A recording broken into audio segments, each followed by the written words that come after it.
All right, amazing agents and amazing investors and other wonderful people across the world. Today is the 1st of November. I hope everybody had a great Halloween. And today is a special day for all of us because today we get to say happy birthday to Chad. It's his birthday. Happy birthday, brother. Happy birthday. Thanks, Tom. It is actually your birthday, right? It is. I wanted to make sure. Oftentimes these days we never seem to get it right. Is this number 201? Call number 201. All right, call number 201. You have Chad Corbett, Tom Owenby, and Tim Yandel from All the Leads. We've got 3 people in the queue. Just a couple of quick announcements. We're kind of floating around and doing some traveling right now, and that's because we're at the NAR show in Boston. And can you tell everybody what booth we're in and all that, Tom or Chad? Yeah, we're in booth number 258. And if anybody plans on, if you're close and you haven't planned on being here, I did send out an email, last week, where they gave us a promo code that we could share with you guys to get, it's a $25 ticket to the expo. But if you find that email, you can register as a guest with that code and come to the expo part of the show for free. But we'll be at booth 258 at the NAR convention. That's great. Just a quick recap of the good stuff that went on last month and kind of quick updates on some of that. We had a great month. It was a big month for us. We hope it was a big month for you. And we got some amazing stories from a bunch of really good people. People got some crazy results last month. If you have a success story that you'd like to share with us, we would love to hear it. And certainly we're here to answer your questions, but we love to hear great news from anybody who's done really, really well, and we'd love to hear all of that. Did we pick a WOW winner for last time? Do you know? Oh, you know what? I didn't. Well, we'll do some research. Had one. Yeah. I'm not sure. I know Jim spoke about that, but I did not get the final from him. I'll have to check with him. My bad. Okay. Well, yeah. Unfortunately, Jim is the keeper of the WOW, so I think we had at least one, and I think we were discussing whether or not we actually had 2 WOW winners because we were having a tough time last week deciding who'd done the most amazing stuff. So we'll kind of worry about that when we get to it. Chad, do you have anything you'd like to, or do you tell? I think Andre the ISA. I can't remember his last name, but I remember him. He set 17 appointments and took several listings. I'm pretty sure that's the WOW. Yeah, I think you're right, and it was Andre, and we have that information. So Andre will be getting in touch with you with your $100 reward, and the queue is already filling up. Chad, do you have anything you'd like to say before we get rolling other than that? Nope, I'm ready. Let's go to the queue. Tommy, anything? No, I'm good. Just always remind everybody, if they need anything, we're here to help. Just send an email to support@alltheleads.com. If you're in your account, go to the support area and contact us. We track those items and then get back to you as quickly as possible. Sounds like a plan. All right, well, we're going to take the first person in the queue. That is ending in 7309. You're up. Hey, can you hear me? We can hear you just fine. Awesome. This is Saludo out of Dallas. How's it going, guys? Great, man. Good. How are you? Doing well. Happy birthday, Chad. Thank you. So I have a question that's regarding 2 negotiations that I'm currently in the middle of. Actually, I'm actually meeting at the property in about an hour and a half, but that's convenient for me because it's literally 2 streets over. And then I'm meeting at one property, and then I have a negotiation that I started at another property, and I've been following up over the phone. So that's the one I want to speak about first. So pretty much, it was a probate lead that I got from the list of Dallas probates. Met with the executor, who's the son of the lady who passed away. And in this case, the actual property has been heired to the executor's son. So it's grandma, son, grandson. And the grandson is the person who's actually receiving the property, but he wants to sell the property. And his father, the executor, is handling the sale. So I met with the father. and we're off on price. He told me that he received an offer for $145,000. He showed it to me on the property, but those numbers just don't make sense. Just numbers wise, we'll probably need to come in. I probably need to come in at really $122,000 for it to be reasonable. Spoke with him yesterday, and I tried to show him the value that I was adding. Close, pay all the closing fees, do it quickly, yada yada yada. What's the best price that you could give me? And he told me he'd be around 140. And I told him I'd get back to him in 24 hours, and that 24 hours is later today. So the advice I'm looking for is how would you suggest I go about framing the 122 is probably the best I could do on a property, because like you guys say, sellers don't care about your problems or your numbers or what it does for you. So I'm just trying to figure out a good way to bridge that gap. I was thinking maybe adding a scarcity to the offer, saying, they've only got 48 hours to have another deal where this money has to go to, and just your general advice on that. So the worst place to get hung up in any negotiation is on price. So I would advise to get as many gambits on the table as you can. So terms, like what's causing him pain, what's causing him stress, if anything. Yeah. I'm asking, do you know of any pain points? From what I understand, so they just want to be done with the property. The son and the father don't live in the general area. I think both are about 30 or 40 miles away. Probate just completed recently. Some of the other offers that were given, those guys haven't followed up at all. And he's literally said to me, I just want to be done with the property. He has to pay for insurance, utilities, all that usual stuff. And we've discussed. I tried to bring up how those were pain points, but not overdo it. And so another thing that I'm also trying to include is I believe they're looking for a way to liquidate some of the things that are left in the house. They pulled the stuff that they want, but I believe there's furniture, a couple old appliances. So I'm now we're thinking of getting ways somewhere to add that in. And what do you think the value of that stuff is? From what I've seen, maybe you can get a couple thousand out of it. Okay, so not a whole lot. Yeah, nothing crazy. And the person who made the 140 offer, was it in writing or just a verbal offer? Yeah, it was in writing. The executor, he pulled it up on his phone and he showed it to me. It was a document. Okay, and was it from a legit buyer or someone just what's your feel? Was it a wholesaler just offering a lot so you could come back and whittle him down? Yeah, I believe so. So I tried to emphasize that. I'm like, anybody can put something down on paper.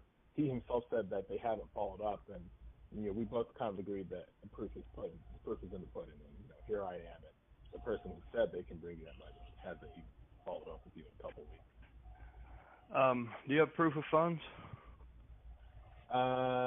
No, not really. Can you get proof of funds? I suppose I could. Okay. One more question. What's your end game? What's your strategy with this? I'm probably going to wholesale it. I have another house in the area that I'm actually still finalizing as a buy and hold rental. So I'm probably just going to flip this one. If I was in control and I said you can't wholesale this, but I'll give it to you as a long-term buy and hold, would you still want it?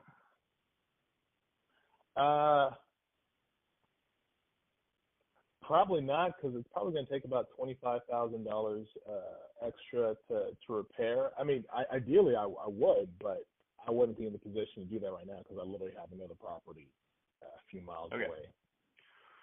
All right. So the reason I asked that, I was exploring creative financing options because you can probably come up with, if you were willing to hold the house, we can probably find something that will please both of you. Yeah. We can find a price that works for him and a return that works for you. But if you don't want to be a landlord, then that's kind of off the table. So what I would say for you to wholesale this, your best bet is to find a way to maximize the value of the personal property. So find a solution and don't call him until that person's like with you. Maybe take them with you when you go to meet with him. Say, listen, I'd like to bring a guy over to a guy that I know. He's done good work for us. He'll tell you what he can sell the property for. He may even write you a check right there.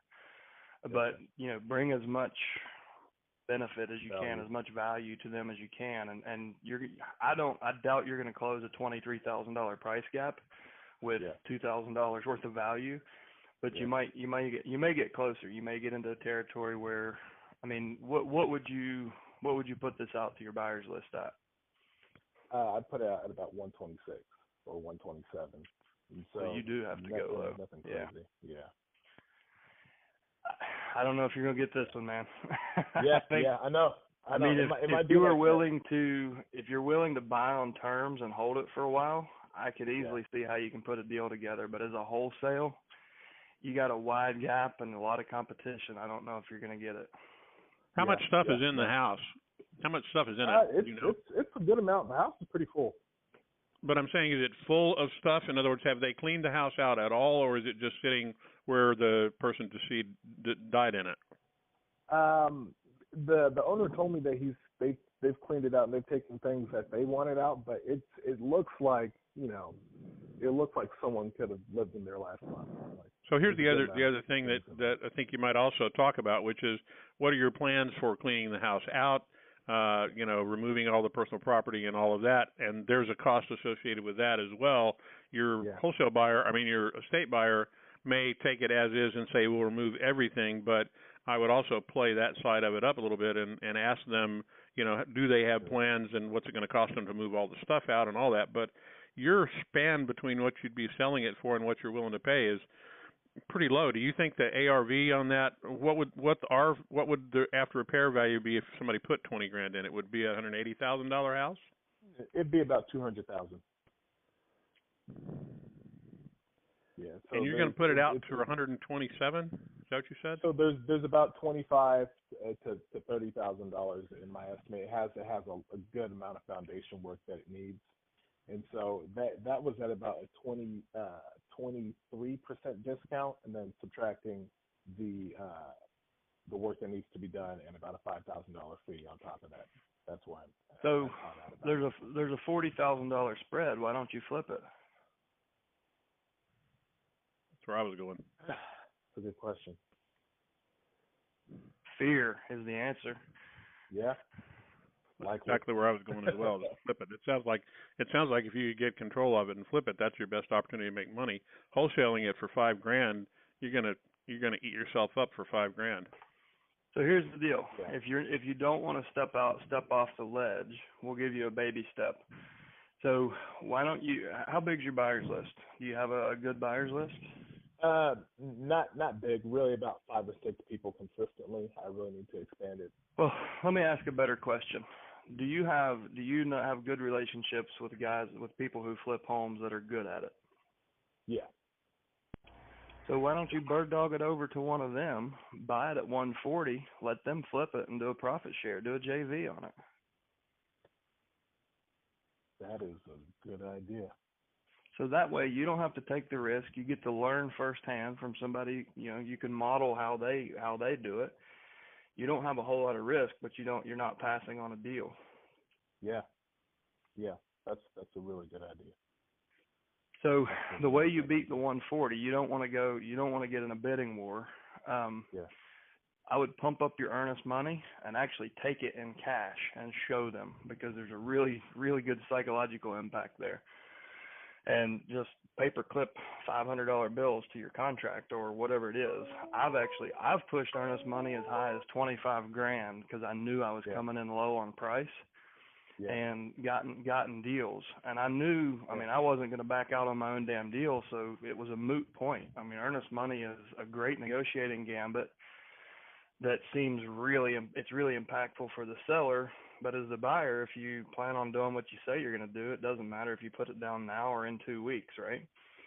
So you may JV with a flipper that's got a good proven model that is well capitalized, so you don't have to take that risk. You can just take a finder's fee, or maybe he'll cut you in on the deal if you're helping with project management. Make him an offer with $5,000 earnest money, closing in 5 business days as soon as title comes back. Yeah. And you can beat that other guy out at his price, and you still got a $40,000 spread that you can split with the other investor. Yeah. Wow, that's really good. Okay, I had one quick question which I actually think might be pretty similar answer. That's the property I'm meeting with in about an hour. And just another note for everybody on the call, just the information, I forgot where it was, but just talked about the number of touches that you needed to really get into the zone to make a deal. It's almost spot on. This will be about my sixth touch with this executor, and it's really cool how much momentum starts to build when I'm able to build rapport and they're receptive and want to take your calls more and more. But really quickly, my other question, there's another property that I've actually had a lot of touches over about 6 months on. I think I'll be in a good position, but just any tips or pointers that you might have for a seller who's already said they're tired of paying $1,400 a month in mortgages, and the house needs a whole bunch of work. It probably needs about $40,000-$50,000 of work, but it's worth about $260,000. Tips for them or tips for you? Well, tips for me in negotiation, because last time we spoke, I actually spoke with his wife, and she was stuck at 175, and I was probably looking to come in around 150. But since then, his wife actually passed away several months ago. And how long ago was that? Wife passed away in July. So when July, you made the offer? I made the offer in May. So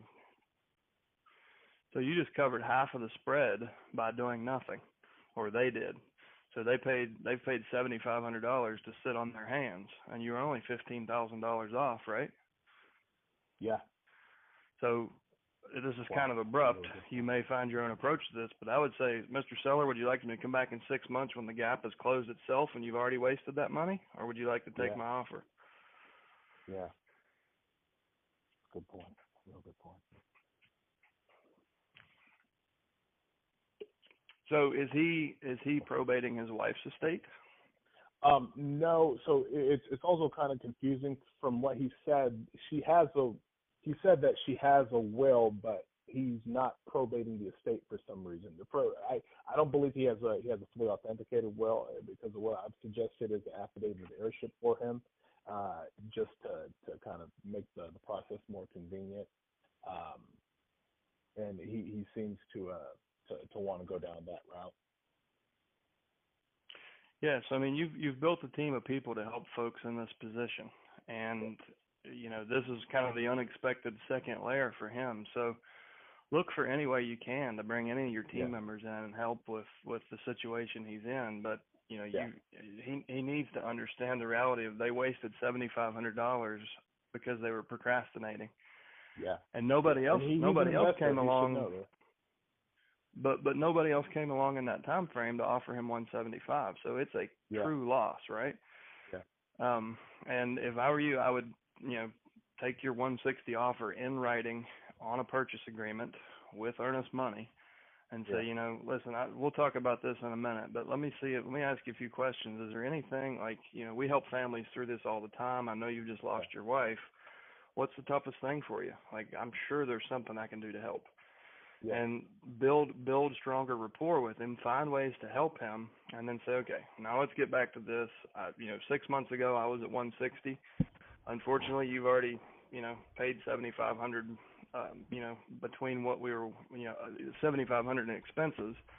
Yeah. But, I still feel comfortable with 160 if that works for you. If, and obviously all the other things that I said I was going to do, I'll do anyways. But do we have a deal on this? Yeah. And who knows? I mean, it sounds like he's probably closer to reality than he was 6 months ago. Yeah. No, he definitely is. They own, or him and his wife used to. Now he owns about a dozen properties. And last time I spoke with him, he was telling me, he just had spent a lot of money in repairing it. So he's aware of the reality. So what's your end game with this house? The end game with this house, it's kind of the same. I think there's a much larger spread to wholesale it. I think about purchasing it, but just it needs about $50,000 usually. So what if you made him an offer and he owner financed it to you to leave your liquidity in place to do the repairs? If he's an investor with a portfolio of properties, maybe you can owner finance 12 new houses. Wow. Did not think about So think outside of the box. Like that Yeah. wholesaling's great sometimes, but when you get hung up on price, think creatively. Yeah. What if he's just so fed up with all 12 houses, you could pay $175 for that one because you're going to get that one over there for a bit. Yeah.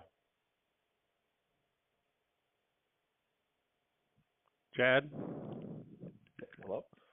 I think Chad just dropped off, and he may not know that he dropped off. Oh, shit. Well, Chad, well, are you... he's answered my question. Okay. I don't want to take it. Well, listen, we got a full queue. I think you've got a bunch of good strategies to go work with. Yes, so sir. go deploy those and get back with us next week, and we'll see where you stand on those. And we're going to go ahead and hop down to the next one in the queue. That would be 7477. Anthony. Hey, good afternoon, everybody. Quick question on best practices. So we generally deal with probate lists ranging between 350 to 400 leads every month. As we're going through sending letters, making calls, we're also obviously leaving voice messages for folks. What is the best practice? Should we attempt to call back those voice messages through our calling logs, or just move on to the next letter along with that follow-up call? All a matter of your time and your availability. Obviously, the more touches that you can make, the more conversations that you can have, the more attempts that you can make, the better your shot is at talking to those people. So, that's kind of up to you, and it's really solely based on how much time and availability you have. I mean, if you've got the time to call them back and you've got a team that's dedicated to do it, try to get in touch with them. If they don't call you back, call them. You paid for the lead, go get them. That doesn't mean don't do the mailing and don't follow up with it, but it does mean that certainly, making one call and leaving a voice message isn't really working too hard to go get it done. If you've got the time to go get it, go ahead and reach out to them again and see if you can get it done. But it's all based on your time and, what the cost structure looks like. Correct. And that's just, we're trying to develop best practices over here in the office with my two ISAs that I have. But it's great that we have so many leads coming our way, but the numbers can be daunting at times. So we're just trying to develop a methodology that works well. How many calls are they getting through in what period of time? We're doing about in a 3-hour time block, generally between 60 to 100 dials and about 25 conversations. If you're getting 25 conversations with people, you're saying that's actually speaking with a person on the other end of the phone? That way, any kind of conversation. Sometimes we get people, obviously good, bad, and indifferent. Okay. All right. Well, I mean, first off, that's good results. You're getting, that many people answering the phone. That's pretty good. Out of 100, that means you're getting 25% of them down. That's not bad for sure. Closer to 50. Cool. Correct. So I just want to be able to utilize our time as efficiently as possible. We are leaving the messages, and we'll have to develop a strategy then to determine when and on what days to set aside for just voice message callbacks. Right. What else are they doing other than that work? What else? You say you have two of them. What else are they doing after that period of time? Is because you'd get through what you said. You'd get through that in probably half a day with your folks there easily. Correct. Well, one's training the other one right now, just she's new to the team, and then they're also handling all my mailings. I'm having them work on a part-time basis. Okay, so they're not full expense. You're only using them as you use them. Correct. Yes. Okay. All right. That's cool.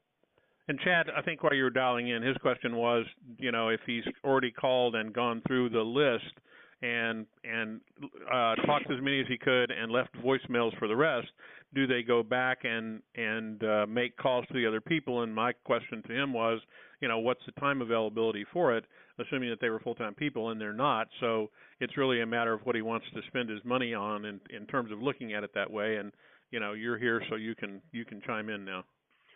Well, I guess what I would point to is we designed our CRM in such a way that it saves you money. So if they start with 100, it sounds like you're having almost 50% contact rate. So you start with 100, you end up with 50. In subsequent touches, they're going to have less and less people to call. So I would always have, general, like, best practices is don't stop until you've spoken to everybody. So as long as you're getting a return, and we certainly do when we put people on the phones, we usually get enough appointments that it makes sense to continue calling. I would just have them, call anyone you've never had two-way dialogue with. Just keep them on the clock. That would be my advice. All right. So it sounds good. It's seeing what best practices are out there. I know the more times we dial, the better chances we have to have a conversation. The more conversations we have, the more appointments it leads to.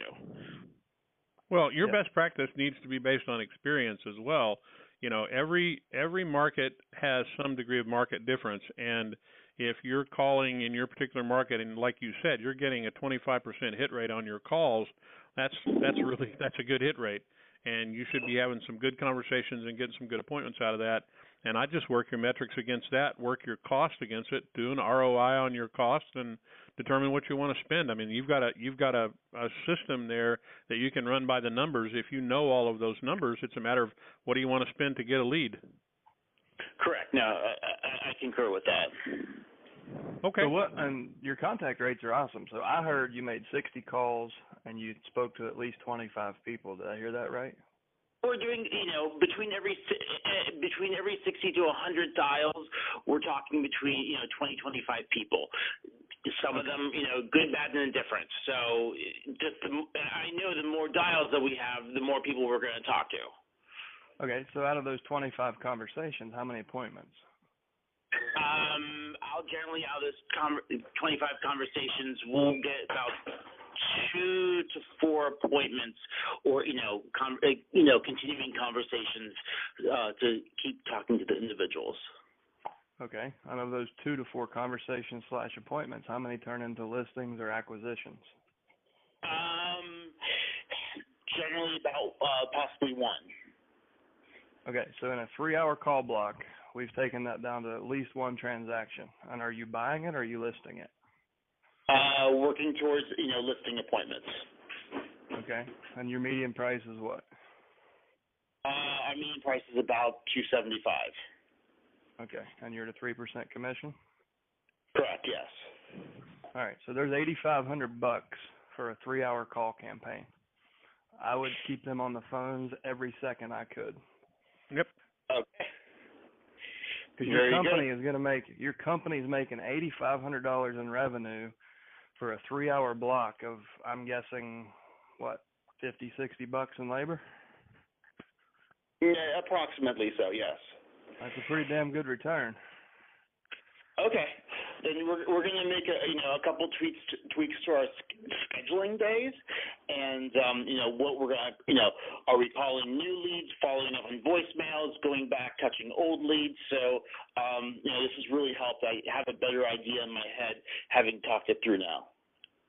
And I wouldn't change your call blocks, like your time window is good. Like if you're getting contact rates like that, like 25 to 50% contact rates, don't move your call blocks because you found a good one for your market. Okay, very good. Yeah. All right, guys, that's a good one. We've got a bunch of folks still in the queue, and I'm going to see if we can get through these today. Thanks, Anthony. We appreciate it, and we'll take the next person in line, and that would be also Chad, 9234. Hey, Chad. Happy birthday. Hey, thanks, Chad. I just had a couple of quick questions.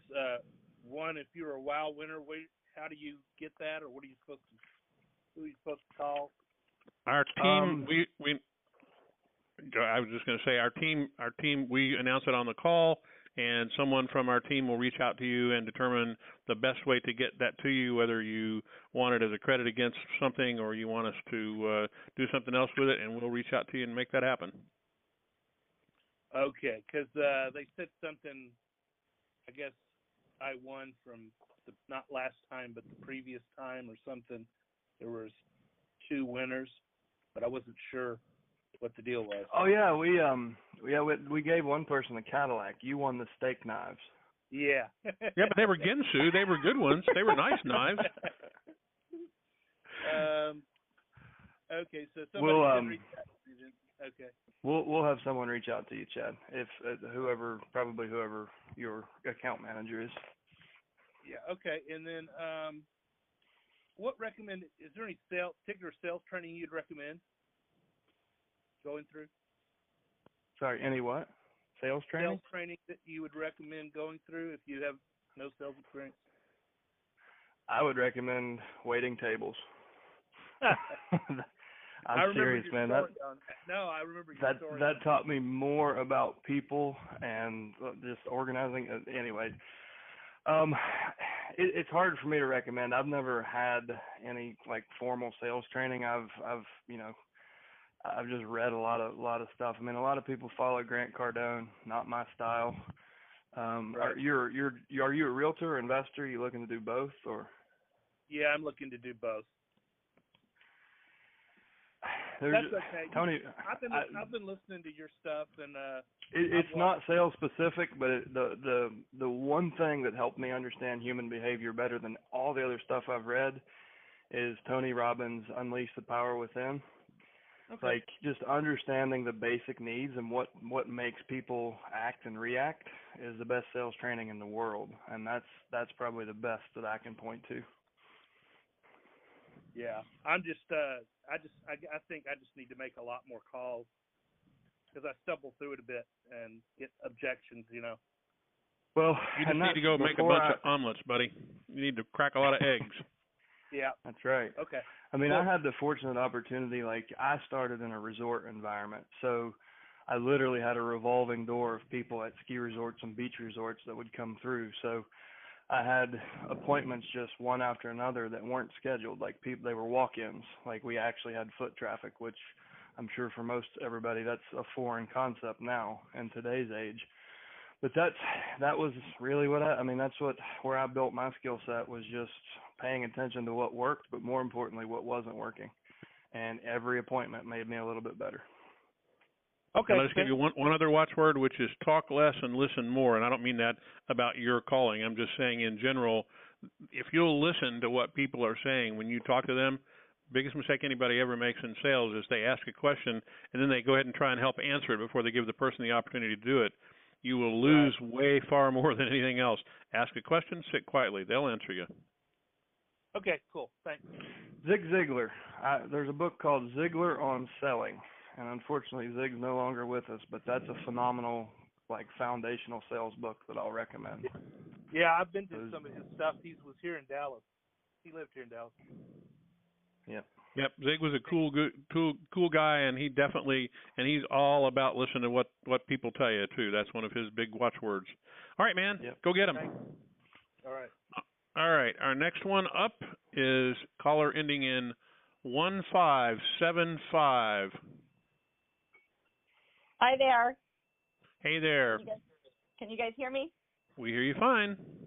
Okay, perfect. I just wanted to, my first time calling was Monday, so I'm brand new to the system.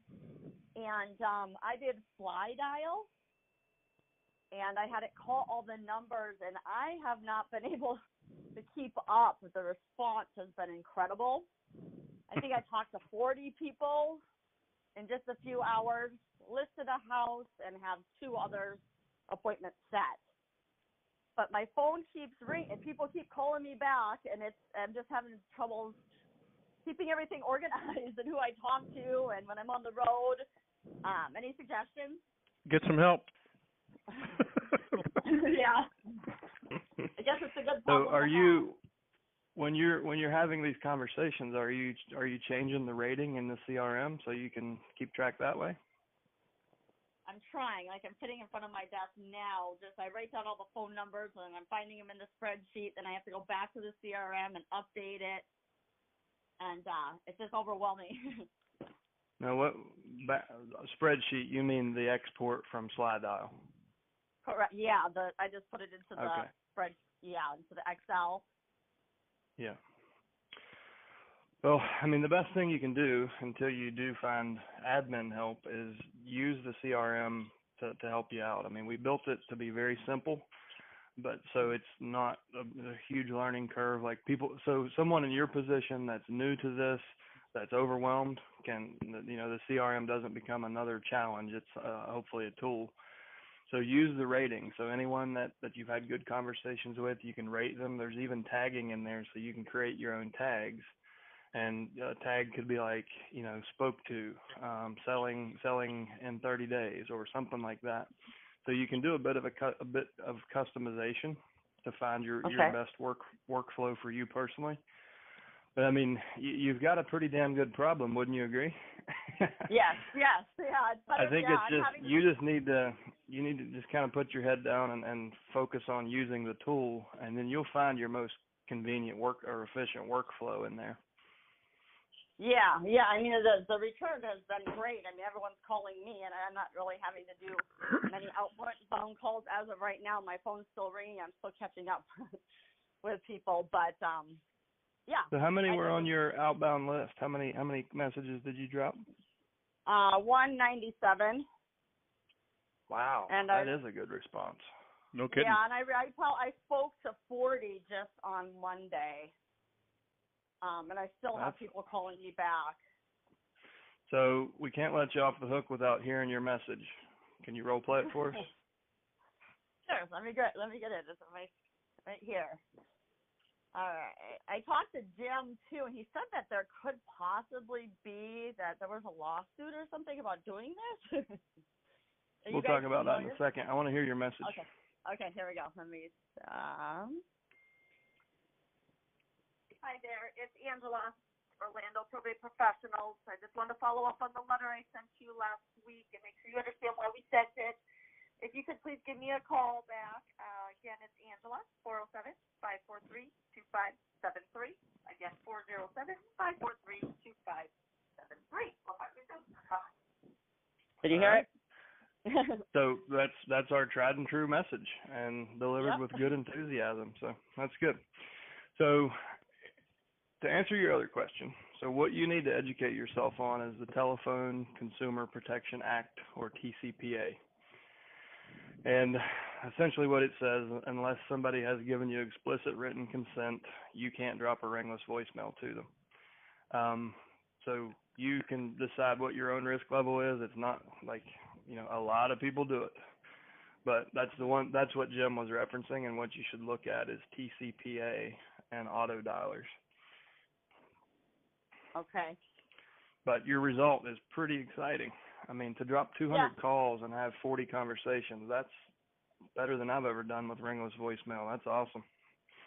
Yeah, and I mean, I had to stop it because I couldn't keep up. I was like, talking to people, and I think I had 35 voicemail messages back to me. Yeah. So now it's a good problem so let me ask you this: so did they listen to your message and then call you, or did they call? Or a lot of the messages, hey, I got this call. I don't know who you are. Yeah, both. I think it was about 50-50. Some said, hey, you know, you left me a message. Yeah, I would say about 50-50 listened to it, and 50 just, you know, hit redial and called me back. Right. So, and this is tough because it can limit your opportunities. If you're getting really overwhelmed, you can not put in your caller ID number. So the only way to call you back is for them to listen to the message. That way it'll show that they have a voicemail, but it won't show the number that it came from. So you won't get all the callbacks. Now the risk there is that they won't listen to the message and they won't know a number to call you back. But the ones who do listen to the message will listen to all of it, get your phone number at the very end, and then call you back. So if you're finding that a lot of your callbacks are not necessarily leads, but just people just picking up the phone and calling back, you can try removing your phone number from the caller ID before you send the campaign. Okay, yeah, that's a great idea. And that's what I did. So when I was using voice casting, and usually I would send out 100 to 120 with the same message, just no caller ID number, and I would end up getting usually 2 to 3 come list me calls. They would listen to the message, call me back with the phone number I left in the message. Oftentimes they would go to the website or go to the letter and then to the website. They would know a lot about my offer when they called back off the campaign. So you can, Right. if you're finding you're wasting a lot of time, you might consider taking that number out before you do your next one. Right, and I think even when I call them back, I feel like it's more of a warm call too. You know, when I miss the call, and I've had pretty great responses from people. Opening to listening and just finding out if they have real estate to sell. Yeah. So, All right. Well, that's great. How excited are you? I know, right? I'm going after it again. All right. Well, that's great. Thanks for sharing. Yeah, That's thanks, great. guys. Have a good day. Happy birthday, Chad. Bye-bye. Thank you. Thank you. Bye. All right, we've got a couple more in the queue and probably room for one more. We've got about another 15, 16 minutes. If you want to ask a question or be heard, star 6 and 1, and we will be shutting the queue down very shortly, so do it now if you want to play. Our next caller is ending in 4370. Go ahead. Hey, good afternoon. My name is Kevin. I'm located in the city that never sleeps, New York. By the way, happy birthday, Chad. Thanks, Kevin. October has been great for my company also. I just have one question, by the way. What would you recommend for a source of research to get serious cash buyers? Because I'm a CEO developer and I'm also a licensed agent. And I also have off-market properties available for purchase. But I need serious cash buyers because these developments can start from $1 million to $100 million. Any suggestions? On building your buyers list? Yes. So I always tell people there's kind of a short-term, long-term approach to this. Short-term, the easiest way to find super motivated buyers that have the wherewithal is to attend a trustee sale or a foreclosure auction. So if you look at your local newspaper, see when the next auction's coming up, and go attend that. It's a really cool thing to watch. It's kind of like the World Series of Poker. Don't aggravate them before the sale starts, because they've spent hundreds, if not thousands, like some of them spend upwards of $1,000 in due diligence before the sale. So don't interfere before the sale, but after the sale, try to get to know as many of the people there. You know that they have 10% cashier's checks in their pockets, and they have usually 10 to 30 days to come up with the remainder. So they're some of your most ready, willing, and able buyers that you could ever find. The same thing will work at like an absolute auction. Oftentimes those are put on by commercial real estate companies or auction companies.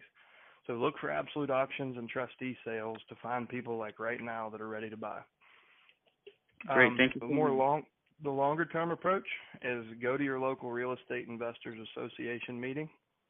Almost every city has one or more, and get to know about 10% of the room will be active investors, and the other 90% will be really interested but afraid to step in. So find those 10%. Find the people that are buying multiple houses a year. The easiest way to do that is usually getting to know the organizers of the group.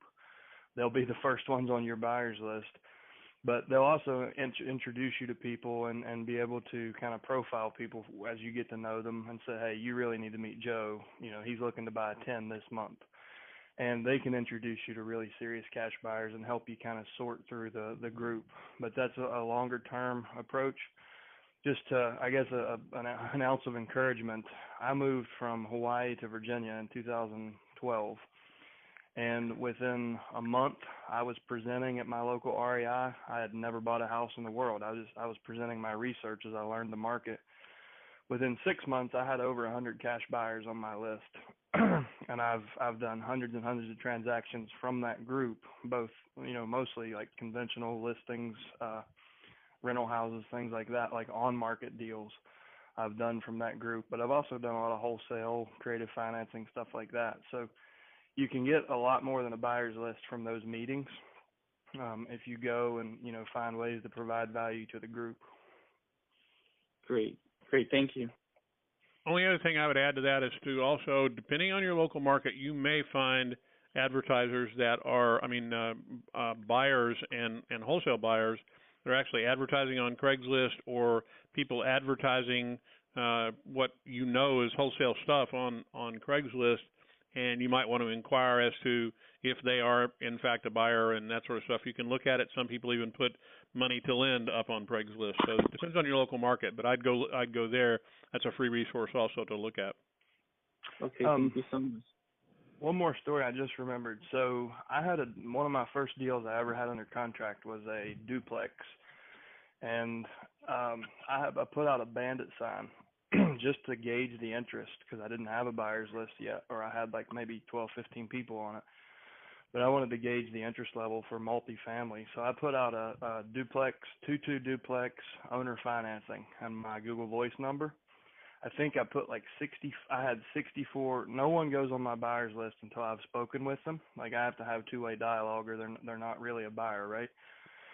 So I added, I think, 64 people to my buyer's list off of one bandit sign that was strategically placed like against the transformer where the lawnmowers wouldn't mow it down. And it stayed up for maybe 2 weeks.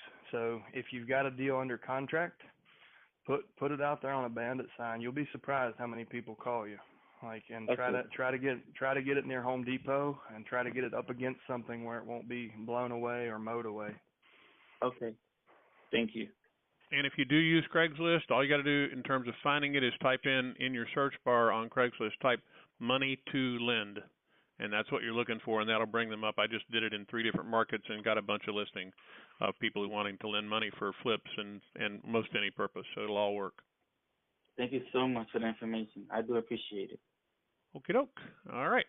2 more in the queue here. Call ending in 7671. Hi, this is Barbara in Florida. Hey, Barbara. How you doing? Great. I have an appointment tomorrow and a call back on Monday. But I have a question on the CRM. The lead short code. Can I utilize that, or is that something that you provide? We provide it for you. So that's what I was referencing earlier. I called it a tag, but so you can use those short codes to kind of customize the CRM. So an example might be face-to-face appointment would be one short code, and the other one might be virtual appointment. So if you're meeting that person on Monday, let's say they're out of town, they can't make it there, you're going to have to do a Skype listing appointment. Then you could use a short code for like Skype appointment or virtual appointment, something like that. Just one example. Now, do I create that? Yes. Okay, so for example, if I have an appointment for tomorrow, I would just put APT for appointment? It's whatever you want to put. Yeah, you fully customize it. Oh, so it'll just show on the list, right? Yeah. So you're basically creating a tag so you can search by a certain group of people. So if you want, if APT is what makes sense to you, then every time you set an appointment, instead of using the preset rating, like because we have a rating for appointment set, instead of using that, if you want to do hashtag APT, then you could search by your own system that way. I mean, we realized, so we wanted to build a simple tool that everybody can use without a huge learning curve, but we realized everybody's brain works a little different. So we just leave that there. So if what we provide isn't fitting you, you can make it fit. Now, can you search by that code in all different mailings, or just in one mailing, or how does that work? You can across all of your if you put it in different months or whatever, if you had APT, for example, on a bunch of different people that you had set an appointment for, you can search across all of them. Okay. All right. Okay. Thank you. All right. Actually, we do have 3 more. The queue is closed, so if you didn't get in yet, and we're going to try to get to everybody, but we are going to try to cut this off at 2, so we've got kind of short cycle here. Next one up is 3908. Hey guys, it's Sam in Richmond, Virginia. Hey there, Sam. Where have you been? I secretly listen to the calls. I just try and gain stuff. She's a lurker. She's lurking. I am. I do. I had two quick questions. One, when you're, Chad, I guess this is for you because you've done it before. When you're sending out ringless voicemails, are you sending it out, or would you recommend sending it to every number for every contact that we have? So like essentially they're getting the same, voicemail on 3 or 4 different numbers, or how? What would you recommend? So I fully expect, yes, I take what I did is I took all 4 numbers and put them in one column and dropped the same message to everybody. And I fully expected to tick everybody off and get an earful, why the hell would you leave me 4 messages? And I expected people to, I expected some backlash. It never happened. Like no one, even the ones that I listed, no one ever said, why did you leave a message on my cell phone and my home phone? No one ever brought it up. And all those appointments and calls. So I just continued to do it. And campaign after campaign after campaign, no one ever said anything. So, I know that for a fact that I was leaving multiples of the same message, but it didn't seem to bother anyone. Okay, cool. I also wanted to touch base again about divorce leads. Do we have an idea of when y'all will be rolling that out? Realistically, we operate on a national level, sure. And divorce is proving to be not super easy to gather. That's why there's no source out there right now. So when we get it to a level where we feel like we can properly service everybody, then we'll roll that out, probably in the first quarter. Okay. But again, I think the issue there, and we'll just cite what the problems are, getting listings that are called divorce listings, they're available a lot of places. The challenge is that we feel that there's significantly higher value in filing versus decree, because typically at decree, potentially one of the moves potentially has already been made. One of the other partners has probably moved out of the house at decree, while in advance of that, there may be other issues at play. So you potentially have two people as opposed to one. So we're trying to find good sources for filing, but unfortunately, or fortunately, I guess, whatever, how you look at it, a lot of counties don't list them until they actually become decreed for privacy issues and things like that. So we're continuing to look at it, and I think it's kind of like we won't make any wine until it's time. We're just not ready yet, and when we are, we'll let you know. All right. Well, that's all I had for today. Thank you. Thank you. Thanks, good to hear from you again. Thanks. Call ending in 1020. You're up. Gary, 1020. Sorry about that. Can you hear me okay? Yep, hear you fine. Okay, great. I had a couple of questions. First of all, the young lady that it was a few calls back, and she was talking about how overwhelmed she was with the calls and the callbacks that she was getting.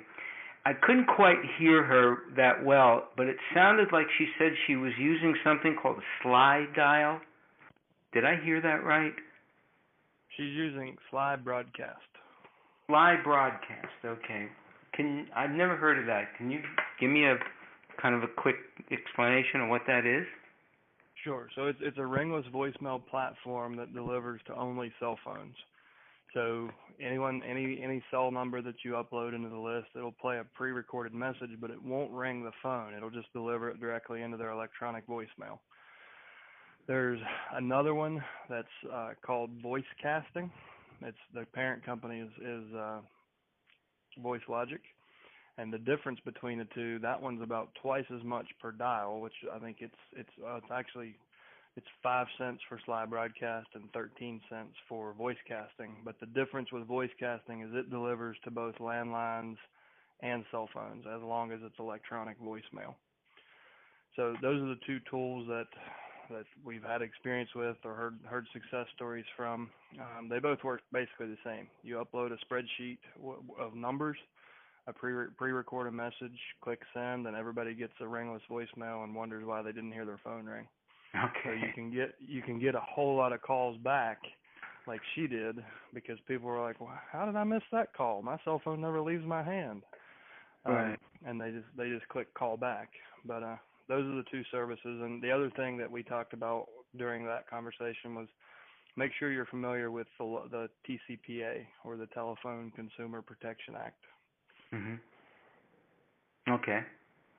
Because that's a key issue in terms of ringless voicemail, and you just need to be aware of, anything you're doing, what your risks are, and you need to make your own decisions, and we don't encourage you to do anything illegal or inappropriate. We encourage you to be an educated consumer. Okay? Right. I got one more quick question.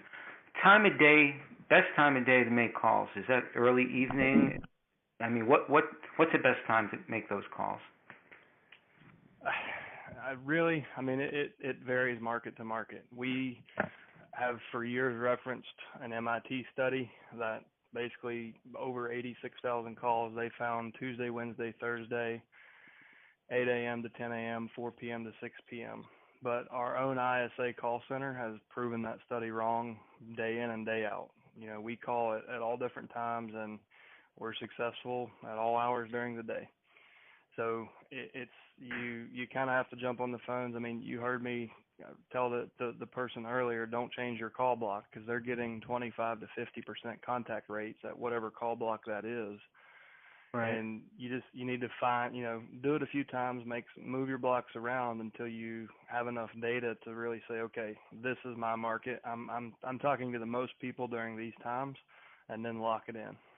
I've stayed away from calling very early, like around 8 o'clock, just thinking that, most people around that time, or even maybe a little bit earlier, they're getting ready for work, and they don't want to talk to anybody. They got to get to work, get out the door, before they're late to work.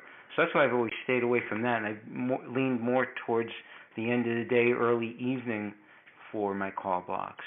And realize that most of these people are, in fact, working people. Most of the people who've been handed the job of being the personal representative, executor, executrix on an estate, they're doing something else. That's not what they do for a living. So you're probably correct that they're working somewhere. And the MIT study that will give you that, I don't know what they were calling for and trying to reach, or whether that was just to get an answer on the phone. But like Chad said, our own call center folks are finding that it just depends on the market and depends on the place. But if you're trying to get people after work and you're calling at 3 o'clock in the afternoon, you're wasting time doing that in most cases, and calling later obviously works. But the other thing is, try it a while and keep very rigid statistics on what you're doing and learn how your market works best. It may be different based on traffic in your market.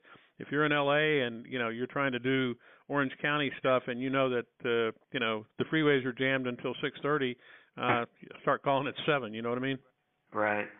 So you've got to look at it and see what works best in your market too. Right. Okay. Great. Thank you. All right. We have one final caller, and that is ending in 3110. Hey guys, it's Matt. Wanted to ask a quick question. So I finally received my very first referral from an attorney, and I have followed up with him. I'm meeting him tomorrow at noon, and towards the end of the call, I find out that he's actually going to be speaking with other agents. How would you handle that tomorrow at noon, knowing that going in at this point? I'm typically used to just doing a regular listing appointment, not heading in on a probate. Have you spoken to the administrator or just the attorney? The administrator. So I always try to get in the door last, and as part of that, I try to get a commitment that they will, at least hold off on choosing anyone until we've met, which is actually incredibly easy to do. They'll pretty much always agree to that, and the reason I do that is I want them to I want to be compared to those other agents, because I know I can kick their ass, right? I know they're not bringing the value that I'm bringing.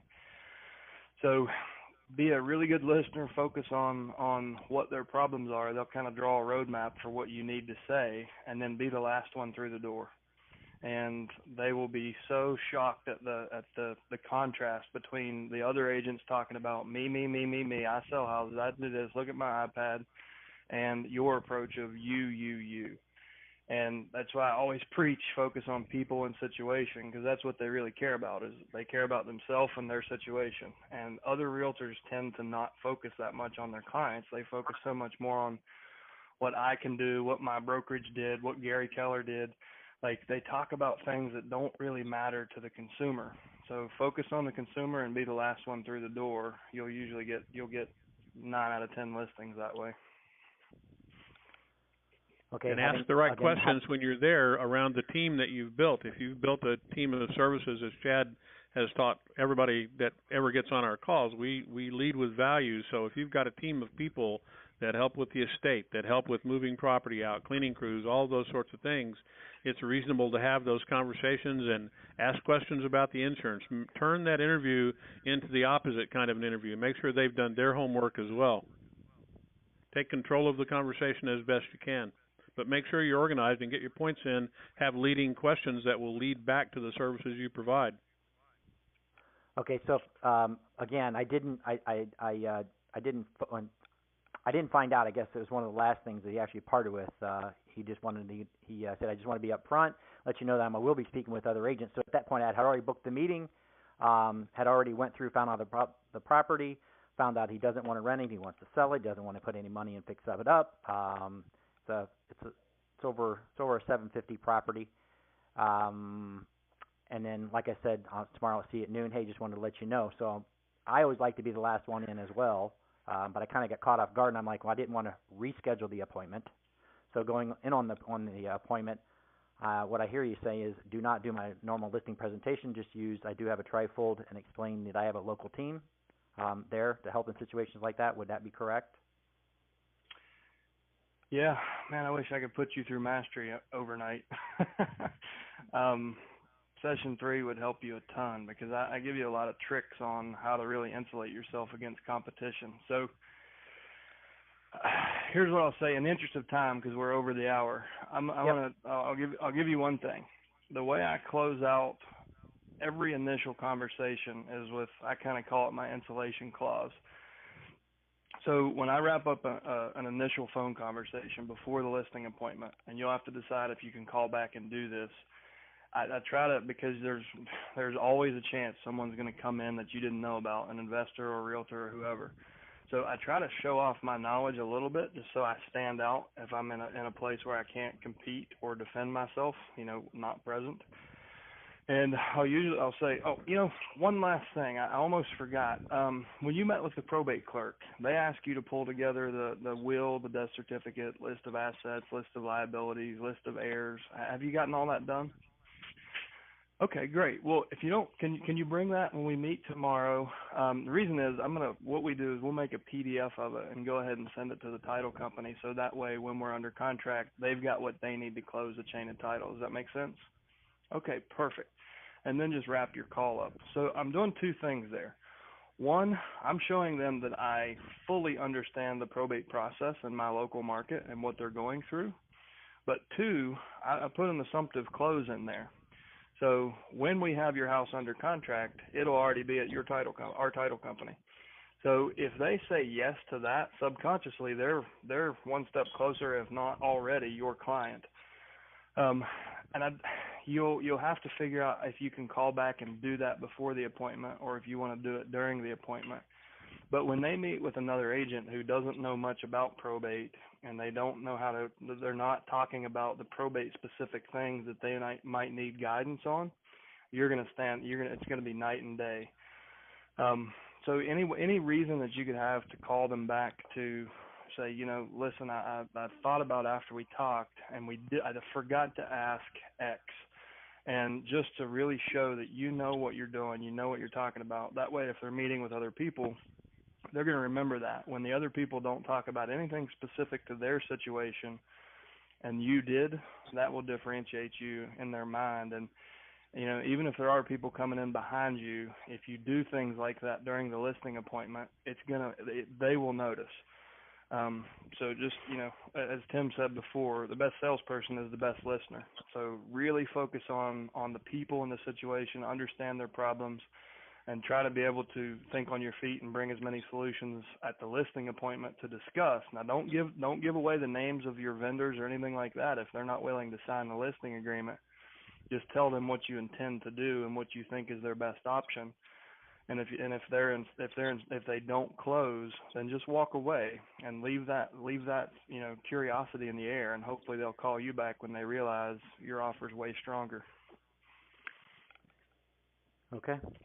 And that's going to have to do it for today, guys. We are over our hour. I hope that helped you a good bit, and it's been a great day. I appreciate everybody who called in and joined us on the call today. Chad, as usual, you did your normal stellar job, but you have one more responsibility because you do it second best. Do the Jim speech. All right. the gym closed. I always like to wrap these calls up by telling you to take one thing that struck a chord. I already messed it up. one thing you learned, one thing that excited you. Go out there, put it into action, and come back next week to share your success story. Thanks so much, and make it a great day. Thanks, everybody. Have a good one. Thanks. That was poor, Chad. Very poor. Happy birthday, brother. See you soon. Thanks a lot. Bye, guys.